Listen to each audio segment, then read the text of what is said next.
Brett Kavanaugh, Senate set for final vote on Supreme Court nominee. After weeks of political wrangling, the U.S. Senate is set for a final vote on the confirmation of President Donald Trump's nominee to the Supreme Court, Brett Kavanaugh. If senators do not change their voting intentions, Judge Kavanaugh will be appointed to the top U.S. court. The vote is expected at about 1700 hours local time, 2100 hours GMT. Mr. Kavanaugh has been embroiled in a bitter battle to stave off sexual assault allegations. What's happening in the Senate? It's actually been in session throughout the night covering the issue, although the debate has taken place in a largely empty chamber. Senators are expected to be there in force from 15:30 in the lead-up to the vote. The Senate is split 51-49 in favor of the Republicans, and the vote will be largely along party lines. Mr. Kavanaugh would actually only need a 50-50 vote, as that would force a tiebreaker in his favor from Vice President Mike Pence. So what are the numbers? It's looking like a 51-49 vote in the judge's favor at the moment, barring last-minute changes of mind. This was the tally in a procedural vote on Friday. That's because Republican senators who had been wavering on the issue have come down, with one exception, on Mr. Kavanaugh's side. The one exception is Alaska Senator Lisa Murkowski. Although she said Mr. Kavanaugh was a good man, she said he was not the right person for the court at this time, and his appearance of impropriety has become unavoidable. But her no vote will be balanced by a yes from the only Democrat set to back the nomination. Senator Joe Manchin is facing a difficult re-election campaign in West Virginia, a traditionally Republican state that Mr. Trump won by a landslide. He told the Senate he found Judge Kavanaugh to be a qualified jurist, but later faced shouts of shame from protesters. Two Republican waverers, Susan Collins and Jeff Flake, have finally decided to back the judge. Mr. Flake has been a frequent critic of Mr. Trump but said he would vote yes, barring any major changes in evidence. Oddly, Ms. Murkowski will also separately be counted for a yes vote. Under Senate rules, she can mark herself as present for a senator who is unable to attend.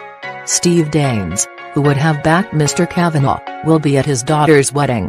Analysis: just the beginning. By Anthony Zerker, BBC North America reporter. Brett Kavanaugh's confirmation to the Supreme Court is all but certain. The Republican Party has the votes and the battle appears over. The political war, however, is just beginning. Donald Trump's court pick generated a controversy that captured the nation's attention in a way that few political issues do. It generated daily headlines rivaled only by the U.S. quadrennial presidential elections. Now that the bombs have been thrown, it's time to assess the fallout. Read more from Anthony. How did the senators come to their decisions? An FBI inquiry was launched into the sexual assault allegations and other issues after Judge Kavanaugh received initial backing for his nomination in a Senate committee vote last week.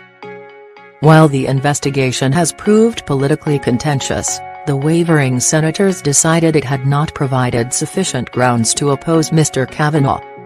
Senator Collins said, "We will be ill-served in the long run if we abandon the presumption of innocence and fairness."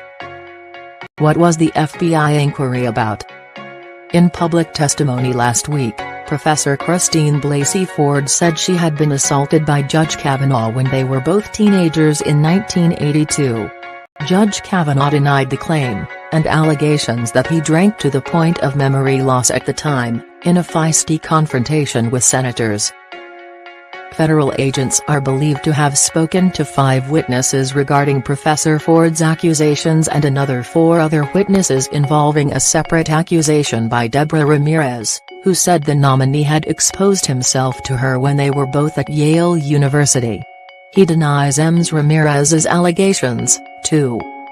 Mr. Trump and his fellow Republicans said the new FBI report had cleared their nominee. Democratic senators said it had been incomplete. Why is the court so important? Basically, it's the final arbiter of U.S. law.